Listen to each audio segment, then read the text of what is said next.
మిథున కన్యా రాశి వారికి ఒక మంచి అవకాశం అనేది వచ్చిందండి. 12 సంవత్సరాల తర్వాత ఈ 2 రాశుల వారికి ఒక అద్భుతమైన అవకాశం వచ్చింది.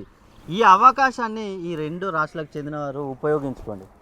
ఎందుకంటే వీరికి గురుడు మంచి లాభస్థానంలోకి వచ్చాడు. మిథున రాశి వారికి 2వ స్థానంలోకి, అదేవిధంగా కన్యా రాశి వారికి 11th స్థానంలోకి రావడం వల్ల వీరు గురుబలంతో ఈ ప్రపంచాన్ని అయినా జయించవచ్చు. మీరు ఇన్ని సంవత్సరాలు ప్రాబ్లమ్స్తో అనేక సమస్యలు ఎదుర్కొన్నారు. ఇక నుండి మీకు అంత అవసరం లేదు. మీకు ఏ ప్రాబ్లం ఉన్నా కూడా తొలగిపోయే అవకాశం ఉంది.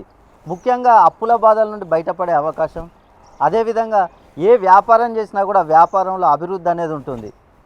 మీరు కొత్తగా వాహనాలు కొనాలనుకునే వారికి కూడా ఈ సంవత్సరం వాహనాలు కొనుక్కోవచ్చు. అదేవిధంగా బంగారం కానీ, ఫ్లాట్స్ కానీ ఇలాంటివి కొనుక్కుంటే మీకు అద్భుతంగా ఉండే అవకాశం. వివాహ విషయంలో వివాహాలు సెటిల్ అయ్యే అవకాశం ఉంది. సంతానం లేని వారికి సంతాన ప్రాప్తి. మీరు శత్రువుల బారి నుండి కూడా విముక్తి పొందే అవకాశం ఎక్కువగా ఉంది. మిమ్మల్ని చీకొట్టిన వాళ్ళే మీ దగ్గరికి వచ్చి కాళ్ళు పట్టుకునే రోజులు మీకు దగ్గరికి వచ్చాయి. కాబట్టి మిథున కన్యా రాశిలో మీరు జన్మించి మీకు ఏమైనా సమస్యలు ఉన్నట్లయితే ఒక్కసారి మీ పేరులో సంఖ్యాబలాన్ని సరిచేసుకోవాలి. మీ పేరులో సంఖ్యాబలాన్ని సరిచేసుకుంటేనే మీకు ఎలాంటి సమస్యలు ఉన్నా కూడా తొలగిపోతాయి.